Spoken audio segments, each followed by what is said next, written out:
जितने तो रिटायर हो गए ना, इनको तो सब चिन्मय समझ सदन में जमा करो, नीचे वाले हॉल में। वो आजाद जी हों, अशोक जी हों, गांधी जी हों, गौरव के पिताजी हों, सुदीप भाई हों, राजदीप भाई, जितने 50 के ऊपर हैं, और जो होने वाले वो अभ्यास रूप। अरे रिटायरमेंट प्लान बनाते हो ना, चलो हमारे साथ रिटायर हो, फिर हम आपको बताते हैं रिटायरमेंट का आनंद क्या है। ये 10 दिन शिविर में आपको रिटायरमेंट का आनंद दिलवाएंगे। अगर यहीं रह के करोगे तो ज्यादा आनंद आएगा, घर जाके शयन करोगे तो उतना आनंद नहीं आएगा। देवेंद्र भाई, भरत कुटी, नहीं आएगा आनंद। एक बार 10 दिन रिटायर होके तो देखो क्या होता है। आना फ्री, जाना फ्री, खाना फ्री, सोना फ्री, रहना फ्री, तत्व का निर्णय करके जाओ, फिर सिद्ध बन जाओ, वो भी फ्री। किनकी? अपने साथ।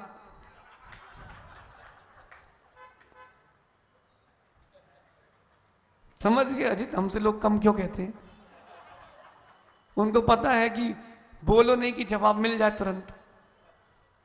पंडित जी हमारे एक शिक्षक थे, टीचर थी मैडम, वो कहती थी बेटा जीवन में जवाब देना जरूर सीखना, सम्यक रूप से, अच्छी पद्धति से अपना व्यक्तित्व बना के कहना, लेकिन बोले हाजिर जवाबी जरूर होना। हमें बोला क्यों, इससे होगा क्या मैडम? बोले बेटा फिर अगली बार प्रश्न नहीं आते, फिर सुखी रहोगे। फिर एक बार हमने मैडम के ऊपर एक्सपेरिमेंट कर लिया। बोले मैडम के ऊपर नहीं करना पड़ता। बोले अरे आप लोग वहीं पर हो जहां थे। अच्छा एक ही वस्त्र लगातार कितने दिन तक पहनोगे? बोलो 100 दिन, 50 दिन। अरे उसी घर में रहते रहते आप लोगों को घुटन नहीं होती? अरे बाहर निकलो, कहां पिंजरे में हो? अपने साथ रहो। ऐसे रहोगे आप घर में सेठी जी तो आपका भवन उत्ता आपका, और हमारे साथ रहोगे तो पूरा भारत आपका। कहीं और जाओ तो आपका किराया लगता कि नहीं? लगता कि नहीं? हम लोगों का नहीं लगता, हमारा रेंट फ्री। भैया चिन्मय सदन का कुछ है तो नहीं? अपना रेंट फ्री है पंडित जी, और आने जाने की अपनी टिकट भी फ्री है। हाँ, कल हमने एक बात कही थी अंजनी नगर में, आप लोग सब विद्याधर हो, जब चाहो वहीं उड़ के चले जाते हो, लेकिन घबराना नहीं, हमारे पास भी चारण रिद्धि है। आप लोग कहां कहां तक जाते हो, हम वहां वहां तक पहुंच चुके हैं। पंडित जी लगभग 25,000 किलोमीटर तो बिहार कर लिया हमने। अब पूरा भारत कितने किलोमीटर का वो अब आप नापना। एक बात बता रहे हैं, इस शरीर का उपयोग लेना सीखो सीखो। आप इस शरीर के उपयोग में लगे हो और अपने उपयोग में शरीर को ले जाके रखे हो। एक सज्जन कह रहे थे, बोले महाराज जी पंडित जी का कमरा नीचे करवा दो। हमने कहा पंडित जी आप नीचे का कक्ष ले लो कोई, वहीं शांति से रहो। पंडित जी बोले ओम नमः, बोले ऊपर कोई नहीं आता, हवा चलती है, प्रकाश अच्छा है, अपन ऊपर ही ठीक है। अब पंडित जी आप ऊपर अब अकेले नहीं रहोगे, एक चेतन प्रतिमा भी रहेगी और एक अचेतन प्रतिमा भी रहेगी।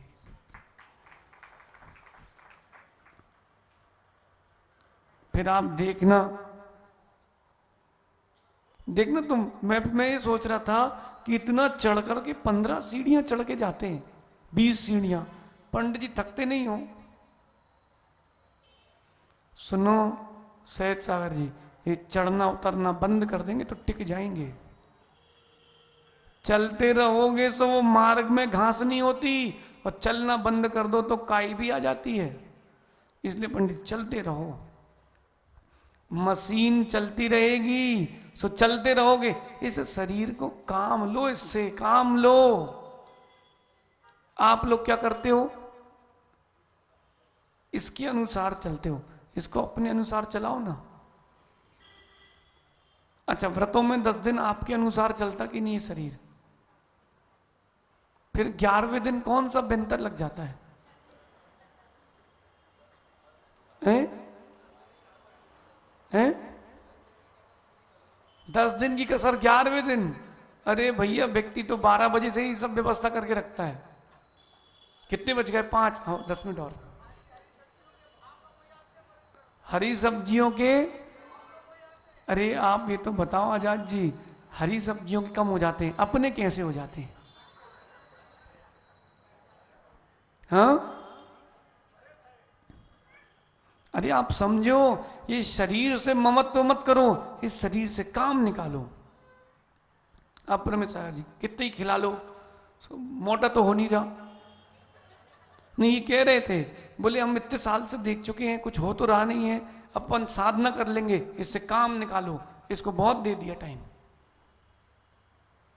इससे काम लो ना पंडित जी। जितना शरीर में अंग ज्यादा, उतना ज्ञान और भरते जाओ। अपन को क्या है, इससे काम लो। अरे आप लोगों ने मैनेजमेंट में वो नहीं पढ़ा, ह्यूमन रिसोर्सेज? मैनेजमेंट में एक चैप्टर आता है ह्यूमन रिसोर्सेज, सीए वालों ने पढ़ा होगा। भाई, व्यक्ति से काम लेना सीखो, जो जिस कार्य के योग्य उससे वो काम करो। शरीर जिस काम के योग्य उससे वो काम कराओ ना। क्यों डॉक्टर जिनेन जी? आप अगर रोटी पटा बेलन लेके बैठ जाओ, सब चौपट हो जाएगा, दैनिक भास्कर के नक्शे बनेंगे उसमें। समझो, ये लेखक हैं, पत्रकार हैं, ये सुंदर लेखन करते हैं, सही है, ये इनकी कला है। तो इनको अपने शरीर से, अपनी बुद्धि से वो काम लेना चाहिए। इनको अभी पत्रकारिता करते करते अपना एक स्वतंत्र चिंतन भी लिखना चाहिए। इससे काम लो ना, इससे काम लो। अच्छा, कई लोगों को हमने देखा, लॉकडाउन के समय की बात है, 70-75 वर्ष के हो गए और गुटखा खा रहे थे। हमने कहा भैया क्या है? बोले महाराज जी, अपना शरीर एकदम मजबूत है, आज तक कुछ हुआ ही नहीं। अरे भाई, तू इतना गड्ढा, इतना खराब करने के बाद तुम्हारा शरीर इतना अच्छा है, सोचो अगर तुम तप कर लेते तो कितना अच्छा होता। आप उससे काम ले ही नहीं रहे हो। व्यर्थ की तनख्वाह देते क्या दुकान में ग्राहक, कस्टमर जो आते हैं आपके यहाँ, और जो दिखाने वाला होता है व्यक्ति, दोनों में समय कभी व्यर्थ नहीं करते। और काम करने वाला कोई काम नहीं करता, तो क्या करते हो? क्या करोगे अभिनव भैया? आप में तो बहुत योग्यता है, हम आपको रखने लायक नहीं है, आप जाओ। शत्रु मत बनाना। संबंध भी खत्म करना हो किसी से, मैत्री से खत्म करना। कैसे? बात समाप्त करना, हाथ जोड़ना, कहना उत्तम क्षमा और चले जाना। भैया, जब आप व्यर्थ में नौकर नहीं रखते हो, तो जरा बताओ शरीर को व्यर्थ में देते क्यों हो? इस शरीर को व्यर्थ में मत दो। देखो पंडित जी, शरीर और आत्मा का आप एक कंपैरिजन करके देखो, शरीर कैसा है और आत्मा कैसी है। शरीर कैसा है? नाशवान, आया है सो जाएगा। और आत्मा,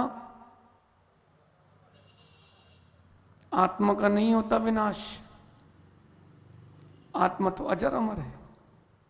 एक शरीर से निकली दूसरे शरीर पर, दूसरे से निकली तीसरे पर। शरीर, और कह रहे हैं जो शरीर है इसमें स्पर्श रस आदि गुण है कि नहीं? और आत्मा में ज्ञान दर्शन गुण है। इस शरीर में अनुभवन की शक्ति नहीं है, शक्ति अनुभवन की तुम्हारी आत्मा में है। वो शरीर में आत्मा के प्रदेश फैले तो लगता है कि शरीर काम कर रहा, कर नहीं रहा। नहीं तो बीमार हो जाओ तब देखो आप, ओ कमर दुख रही, करवट बदलने की हिम्मत नहीं हो रही। पंडित जी, जब बुखार उखार चढ़ जाए तब क्या होता है? कोई बोले, डॉक्टर भी बोले आंख खोलो, तो आंख नहीं खुलती, पर ऐसे हाथ लगा के खोलते हैं, अच्छा लाल है कि पीली। शरीर अगर काम करेगा तो हर अवस्था में करना चाहिए। देख लो आपने तो, किस किस ने अपने अपने इस जीवन में मृत शरीर देखा है? देखा कि नहीं? अपनी आंख के सामने। अरे पंडित जी कह रहे दूसरे का देखा, अपना नहीं देखा। नहीं पंडित जी, पंचम काल के लोग हैं। एक ने हमसे पूछा, आपने कभी मरे हुए कुत्ते को चलते हुए देखा है? हमने कभी, ये कैसे चलेगा? अरे बोले वो तो मरा था, आप चल रहे थे कि नहीं? मरी हुई गाय को चलते हुए देखा? बोले नहीं। अरे बोले देखा है, गाय तो वहां मरी पड़ी थी, चल तो अपन चलते हुए देखा कि नहीं? ये पंचम काल के लोग सब जुगाड़ लगा लेते हैं। अरे आपने कभी मृत शरीर किसी और का देखा? अपना कहां देख पाओगे? अपना तो यहां नहीं देख पाओगे भैया, ना हिलता है ना डुलता है। और सुनो, उसको शरीर उठाओ और तुमने अगर छोड़ दिया हाथ तो ऐसा झूल जाता है। गर्दन ऐसे लटक जाती है, मुख बंद करना पड़ता है, जीभ बाहर निकल जाती, नहीं तो। आंख खुली हो तो खुली, और बंद है तो वो तो बिजली चली गई है। अब जैसी मशीन बंद हुई थी वैसी रहेगी। इसलिए शरीर का सदुपयोग कर लो। अपने इस शरीर से जिन शासन की प्रभाव न कर लो। राकेश भैया, कुछ न कुछ अच्छा नियोग संयोग तो है, कुछ न कुछ अच्छा नियोग संयोग तो है, जो जिन धर्म के प्रति रुचि आई है। अपन अगर इस पर्याय में जिन शासन की सुई की नोक के बराबर भी सेवा कर पाए तो भी स्वीकार है, तो भी स्वीकार है। और शरीर कैसा है? तो कह रहे हैं शरीर की तो आयु होती है, जीव की कोई आयु नहीं होती। पंडित जी होती क्या है? आयु कितनी है इस आत्मा की? अनादि अनंत आयु है।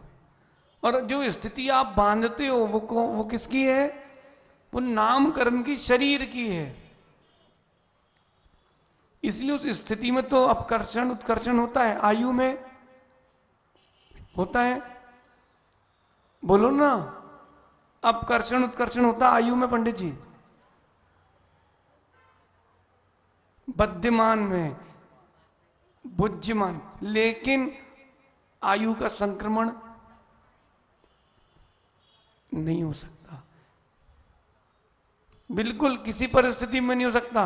अच्छा, जो आत्मा की आयु मिली है, आत्मा को अनादि अनंत, उसमें अपकर्षण उत्कर्षण संक्रमण नहीं होगा। जो अभी मिली है आपको,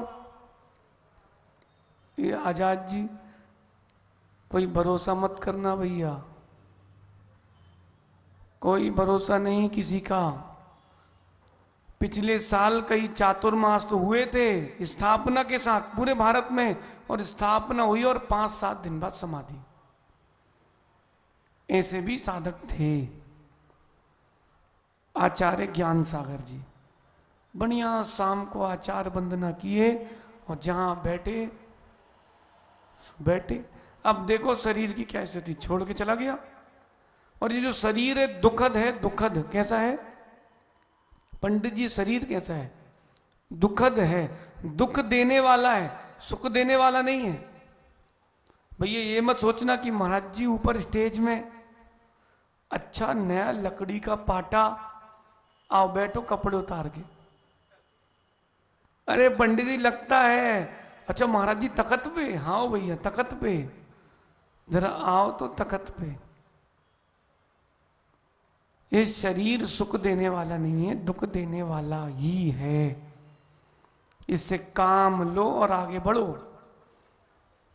जिन जिन के शरीर में किसी भी प्रकार के कोई भी रोग हैं, देखो असाधा के उदय से रोग हुए हैं, सही है। और वो जो रोग ठीक होंगे वो किसकी वजह से होंगे? तो साता वाले काम करो, भूत वृत्त्यानुकंपा, सराग संयम आदि योगा, शांति मिति, शौच मिति सतविद्यस्य, इसका प्रयास करो। फिर देखो एक समय लगता है पंडित जी असाता का साता आने में, और एक समय में साता रूप, अरे बाप रे, बेचारा व्यक्ति पूर्ण स्वस्थ। एक दृश्य आपको हम बता रहे, माता जी को हमने आहार दिए, पुरानी घटना है, और चौके वाला अविरुद्ध आहार दे रहा था, मैं मना भी कर रहा था, और वो माता जी ले भी रही थी अविरुद्ध आहार प्रकृति के। भाई सहज सागर जी, जितना पचे उतना खाओ, अचत नहीं आ पचत नहीं आ, मिल जाए सो बचत नहीं आ। सो अति हो गई। पंडित जी हम आहार देकर के अपने नगर में आ गए। लगभग 30-35 किलोमीटर दूर माता जी का प्रवास था। हम बढ़िया आहार देकर के आ गए। रात भर उल्टी दस्त उल्टी दस्त उल्टी दस्त, और सुबह ओम नमः। खत्म पनागर की घटना है। अब आप बताओ, 12 घंटे पहले स्वस्थ था। सदय सागर जी को देख लो ना, 12 घंटे पहले बढ़िया बिहार, स्वस्थ, पूर्ण स्वस्थ, और ओम नमः आहार करके आए, सामायिक पर बैठे और गए, सुख गए। क्या हुआ भैया? दूसरे के जाते हुए देख लो, कोई निश्चित नहीं है। शरीर में जब भी हो सुख तो कभी नहीं मिलेगा, क्योंकि शरीर से सुख नहीं मिलता। शरीर में सुख नाम का कोई गुण है ही नहीं, आत्मा में सुख नाम का गुण है।